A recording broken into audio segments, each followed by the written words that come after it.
पहले से अंदेशा जताया था बाबा सिद्दीकी ने कि हमला हो सकता है। इस पर बात करेंगे। बीजेपी के गेस्ट अभी हमारे साथ नहीं है। फहमीदा हसन खान मेरे साथ में हैं, शरद पवार एनसीपी गुट की प्रवक्ता हैं, साथ ही साथ मेरे साथ में चित्रा बाथम है, कांग्रेस की प्रवक्ता। चित्रा जी, टेंशन इस बात को लेकर बढ़ गई है कि हमलावरों के निशाने पर सिर्फ बाबा सिद्दीकी नहीं थे, ज़ीशान सिद्दीकी भी थे और दोनों को शूट करने की प्लानिंग के साथ में हमलावर यहां पर आए थे, लेकिन वो तो प्लान काम नहीं किया, बिगड़ गया, इसलिए बाबा सिद्दीकी को गोली मारी और फिर फरार हो गए। रचना जी, सबसे पहले नमस्ते आपके दर्शकों को। आपको मेरी आवाज आ रही है? जी, आवाज आ रही है आपकी।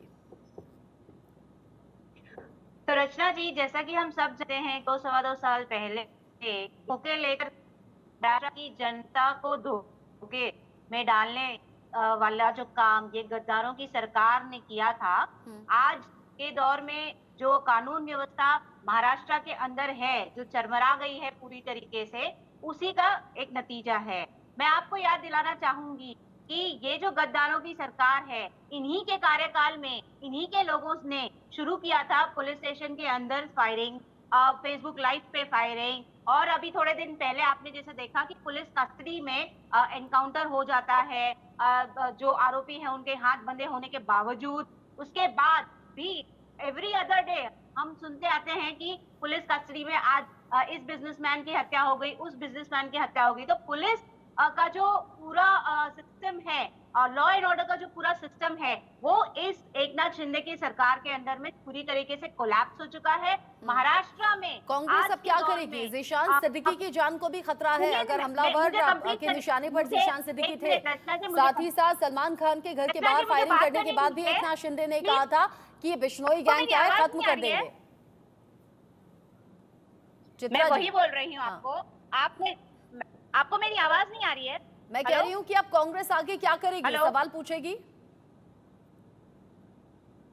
सवाल भी पूछेगी और इनकी नैतिक जिम्मेदारी भी इनको याद दिलाएगी। और हमने गृह मंत्रालय से इस्तीफा भी मांगा है। लेकिन आपने जो 7-8 सवाल गिनाए थे, उसमें मैं एक और अहम सवाल जोड़ना चाहूंगी। मैं आपको बताना चाहूंगी कि ये जो अपराधियों ने उपहास और चैलेंज देकर पुलिस को चैलेंज देकर ये जो वारदात को अंजाम दिया है, इसमें जो उन्होंने गन की इस्तेमाल की है, वो 9mm जो पिस्टल से फायरिंग हुई है, वो 9mm पिस्टल किसी के भी हाथ में नहीं लगती है, ये सिर्फ पुलिस सिक्योरिटी ऑफिस के पास ही होती है। तो सबसे बड़ा सवाल तो ये भी है कि इन क्रिमिनल्स के पास ये गन आई कैसे? तो आप प्लीज इसको अपने लिस्ट ऑफ क्वेश्चंस में जरूर ऐड कीजिएगा। और जैसे मैंने आपको बताया, हथियार कहाँ से आया, किसने दिया? हेलो चित्रा जी, सवाल ऑलरेडी है, हथियार कहाँ से आया, किसने दिया? बहुत अच्छी बात है। तो मैं वही आपको बोल रही हूँ कि ये कोई देसी कट्टा से फायरिंग नहीं हुई है। ये 9mm का जो पिस्तौल है वो पुलिस और सिक्योरिटी ऑफिशियल्स के पास ही होता है। तो कहाँ से आया वो बहुत जरूरी है फाइंड आउट करना, क्योंकि इससे पता चलेगा कि ये रैकेट कितना बड़ा था और कौन कौन इसमें इन्वॉल्व थे। हमने गृह मंत्रालय से उनके इस्तीफा की मांग की है, देवेंद्र फडणवीस से उनके इस्तीफे की मांग की है, क्योंकि जिस तरीके से कानून व्यवस्था एक मजाक बन के रह गया है, मुझे नहीं लगता कि महाराष्ट्र में ऐसा दौर हमें फिर से लाना चाहिए। अंडरवर्ल्ड पूरी तरीके से सक्रिय हो चुका है और ये सरकार उसको रोकने के लिए बिल्कुल नाकाम। ठीक है, आप कह रही हैं कि सरकार पूरी तरह से लॉ एंड ऑर्डर में फेल हो गई है और नैतिकता के आधार पर इस्तीफा दे देना चाहिए। लेकिन फहमीदा हसन खान, ये बड़ा ही सोचने वाला विषय है। सलमान खान के घर के बाहर फायरिंग हो जाती है, बदलापुर का जो आरोपी था अक्षय शिंदे, हाथ उसके बंधे हुए थे, बावजूद उसके उसे एनकाउंटर में मार गिराया गया। ऐसे कई एक के बाद एक घटनाएं हो रही हैं जिससे सवाल उठते हैं लॉ एंड ऑर्डर को लेकर। और अब इतनी बड़ी घटना, लोग पूछ रहे हैं जब बाबा सिद्दीकी जैसी शख्सियत को सरेराह मार दिया गया तो आम लोगों की सुरक्षा कहाँ जाएगी? रचना जी, सबसे पहले तो आपने जो हम महिला है प्रोग्राम चालू किया है, उसकी आप लोगों को हार्दिक बधाई हो। दूसरा है कि इन्ना लिल्लाह है व इन्ना इलैहि, जो बाबा सिद्दीकी है उनकी आत्मा को शांति दे और उनके परिवार को सब्र दे। अब बात आती है कि ये जो गृह मंत्रालय फडणवीस साहब ने अपने हाथ में रखा हुआ है कितने 5 सालों से, बराबर है।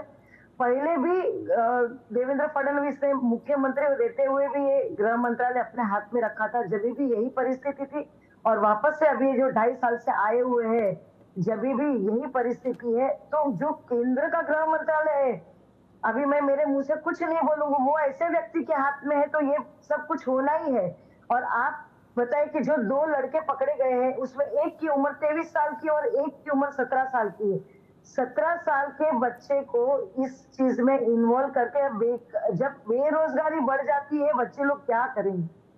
दूसरी बात है कि आज सिक्योरिटी, उनको भी वाई प्लस सिक्योरिटी थी, लेकिन सिक्योरिटी को भेजते हुए अगर ये ऐसे सारे काम होते हैं तो गृह मंत्री को शर्म आके अपने आप से राजीनामा देना चाहिए। लेकिन मुझे लगता है इनकी किधर न किधर मिली भगत है, क्योंकि इन्होंने जो योजनाएं दिन ब दिन जो अभी मेरे को लगता है परसों जो उन्होंने लास्ट कैबिनेट बिठाया उसके अंदर 80 योजनाएं ऐसी लाई और वित्त मंत्री के पास में पैसे नहीं है, तो ये कुछ ना कुछ उससे कनेक्शन भी जुड़ता है।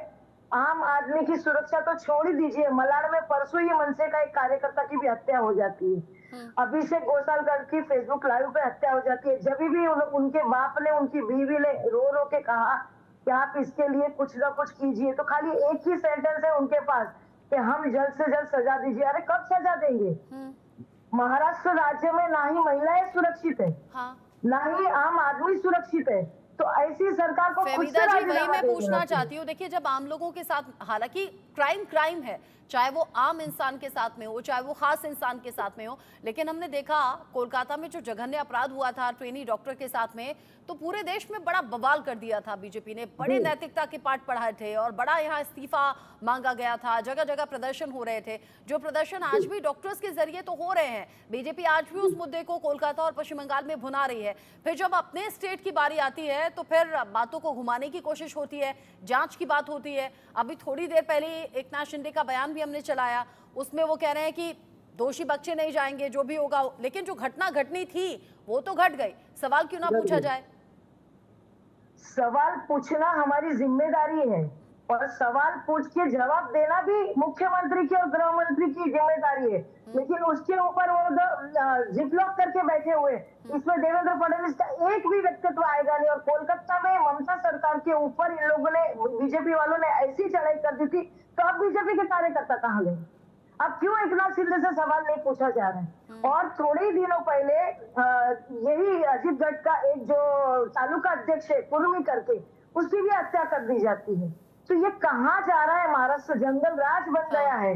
लोगों को यही प्रश्न भी हो गया कि जब आप पेगासस जैसा वायरस लाके जब बड़े बड़े लोगों के कॉल ट्रेस कर सकते हैं, आप आरडीएक्स जो 300 किलो आया उसका भी जवाब बीजेपी सरकार के पास में अभी तक का नहीं है। तो अभी तो केंद्र में राज्य में दोनों में बीजेपी की सत्ता है। अगर तो सवाल का जवाब नहीं दिया जा है। रहा है तो मैं कहूंगी आवाज बुलंद करके जरूर आप पूछिए। ऑपोजिशन पार्टीज को लगातार ये सवाल उठाने चाहिए और जो नैतिकता का पाठ पढ़ाने की बात करते हैं उनसे खुद नैतिकता के आधार पर ये सवाल होने चाहिए। लेकिन चित्रा जी, जब बाबा सिद्दीकी की हत्या हुई, मुझे अतीक अहमद केस याद आ गया। वहां भी इसी तरह से लो प्रोफाइल कुछ बदमाशों को पकड़ा गया, सुपारी दे दी गई और फिर उनके जरिए हत्या करवा दी गई। जब उन आरोपियों के बैकग्राउंड को आप जाएंगे, खंगालेंगे, जो कि इस केस में भी हुआ है, झाड़ फूस वाला, छप्पर वाला उनका घर है, गांव देहात के इलाकों से बिलोंग करने वाले लड़के हैं, बहुत मामूली सी रकम देकर इस तरह के जघन्य अपराध करवा लिए जा रहे हैं। कौन है इन सबके पीछे? और लॉरेंस बिश्नोई गैंग अगर है तो ये बहुत शर्मनाक है कि लॉरेंस बिश्नोई खुद जेल की सलाखों के पीछे है, लेकिन एक के बाद एक बड़ी घटनाएं लगातार वो करवा रहा है। साबरमती जेल के अंदर से ये कैसे अपना नेटवर्क चला रहा है, इस पे भी तो सवाल होने चाहिए। वहां भी तो बीजेपी की सरकार है चित्रा जी, वहां भी तो बीजेपी की सरकार है। तो साबरमती जेल से अगर ये पूरा का पूरा चल रहा है, अक्षय शिंदे को खबर ये है कि ये जो आरोपी हैं, इनमें से 2 आरोपी लॉरेंस बिश्नोई के साथ जेल में रहकर वक्त बिताकर आ चुके हैं। हो सकता है जेल में ये पूरी प्लानिंग हुई हो, लेकिन चित्रा जी, प्लानिंग तो बनती रहेंगी, फिर पुलिस का काम क्या है? इंटेलिजेंस फेल्योर है ये तो बहुत बड़ा। मैं वही आपको बता रही हूँ। फामिदा जी, एक मिनट, थोड़ा अभी उनको अभी सवाल मुझसे पूछा गया है तो मैं आपको वही बता रही हूँ रचना जी कि पुलिस की नाक के नीचे ये सब काम हो रहे हैं। पुलिस को इसका पूरा संज्ञान है, लेकिन जिस तरीके से महाराष्ट्र में ये गद्दारों की जो सरकार है, ये सिर्फ और सिर्फ अपने डैमेज इमेज को बनाने में लगातार लगी हुई है।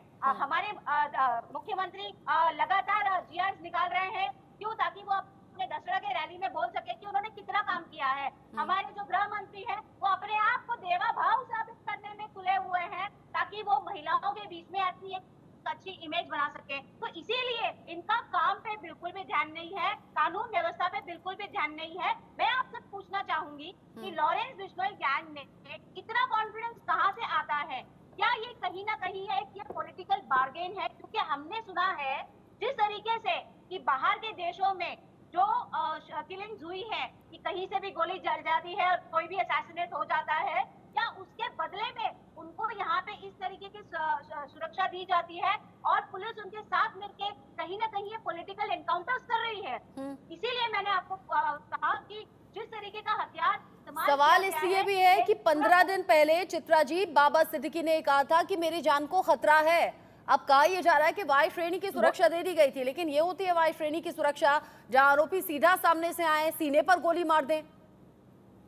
वही तो है कि आज महाराष्ट्र की सुरक्षा इतनी कमजोर हो गई है कि कोई भी आता है, ये 17 साल के 23 साल के, ये कोई हिस्ट्री शीटर्स नहीं है, ये नए नए लोग हैं, उनको ट्रेन किया गया है, लेकिन वन शॉट किल। मतलब वायु सुरक्षा के अंदर में आप इतने कद्दावर नेता की एक बार में ही इस तरीके से जघन्य अपराध को सक्सेसफुल कर देते हैं। हाँ। और पुलिस देखती रह जाती है, उसके बाद भी 1 घंटे बाद उनको उन्होंने पकड़ा है, ये भी नहीं। तो मैं पूछना चाहती हूँ कि पुलिस कर क्या रही थी वहाँ पे? क्या वो नहीं थी जब ये वारदात वहाँ हुई है? ये बहुत सारे इम्पोर्टेंट सवाल है जिसको हमें जागरूक करते रहना चाहिए। और अगर सरकार ने हमारी मांगे नहीं मानी, अगर गृह मंत्रालय ने राजीनामा नहीं दिया, तो हम सड़कों पे उतरेंगे। आने वाले चुनाव में आपको मैं बता देना चाहूंगी, बिल्कुल उतरना चाहिए। ज़ीशान सिद्दीकी की जान को भी खतरा है चित्रा जी। यस, मैं वही बोल रही हूँ। भले वो हमारी पार्टी छोड़ के जा चुके थे, लेकिन फिर भी हमारे सारे कार्यकर्ताओं, सारे नेताओं के सेंटीमेंट ज़ीशान सिद्दीकी जी के साथ में है आज। और उनके इंसाफ के लिए, उनके न्याय के लिए हम सड़कों पे पूरी तरीके से आंदोलन करेंगे और आक्रामक आंदोलन करेंगे। इस सरकार को जवाब देना ही पड़ेगा। फहमीदा जी, कल ऑफिस में भी और ऑफिस के बाहर भी कुछ लोगों से मेरी बात हो रही थी। लोगों को एक चिंता ये भी है, देखिए ज़ीशान सिद्दीकी की खबर तो अब आई कि हमलावर के निशाने पर ज़ीशान सिद्दीकी भी थे, लेकिन जो सलमान खान के फैंस हैं उनकी चिंता भी बड़ी बढ़ गई है कि सीधे सीधे जो धमकी भरा नोट है, यानी कि जो पोस्ट है जो वायरल हो रहा है, कि ऐसा लग रहा है कि सलमान खान की जान को बड़ा खतरा अभी आने वाले दिनों में हो सकता है। मैं आपको वही बता रही हूँ कि लॉरेंस बिश्नोई आज साबरमती जेल के अंदर से अपना नेटवर्क चला रहा है, तो कहीं ना कहीं ये गुजरात सरकार को भी तो देखना चाहिए कि ये क्या हो रहा है हमारे यहाँ से। वो फोन भी यूज कर रहे हैं, वो सारे अपने मैसेजेस भी बाहर दे रहे हैं, उनका भाई पंजाब हरियाणा में बैठ के वहां से ये दे रहा है। और ये नया गैंग मतलब आने के लिए अपने भारत के अंदर नया गैंग चलाने के लिए ये बच्चे लोग के उम्र के ही ये लोग हैं, इन लोग कोई पुख्ते लोग नहीं है। लेकिन इसको कहीं ना कहीं इनको रुकाना चाहिए और अपनी पूरी जिम्मेदारी बनती है लोगों की, ये भारत की पूरी जनता की जिम्मेदारी बनती है कि ये जो प्रश्न है, सारे सवालों के जवाब हमको बीजेपी के जो केंद्र में सरकार चल रही, राज्य में सरकार चल रही, उनसे लेना चाहिए। और मुंबई पुलिस कहाँ ना कहाँ बंदी हुई है, मुझे ऐसा लग रहा है, क्योंकि मुंबई पुलिस ने आज दिन तक का जितने अच्छे काम किए हैं, मुझे नहीं लगता कि किसी और ने किए होंगे। मुंबई पुलिस 1 नंबर पुलिस है, लेकिन मुझे लग रहा है कि कहीं ना कहीं इनके हाथ बंधे हुए हैं। आप कह रही हैं कि सवालों के जवाब चाहिए, लेकिन यहाँ सवालों के जवाब मिलते हुए नजर आते कहाँ हैं? जांच की बात कही जा रही है। इन सब के बीच ही बाबा सिद्दीकी की हत्या पर भड़के हैं असदुद्दीन ओवैसी। बाबा सिद्दीकी की हत्या बेहद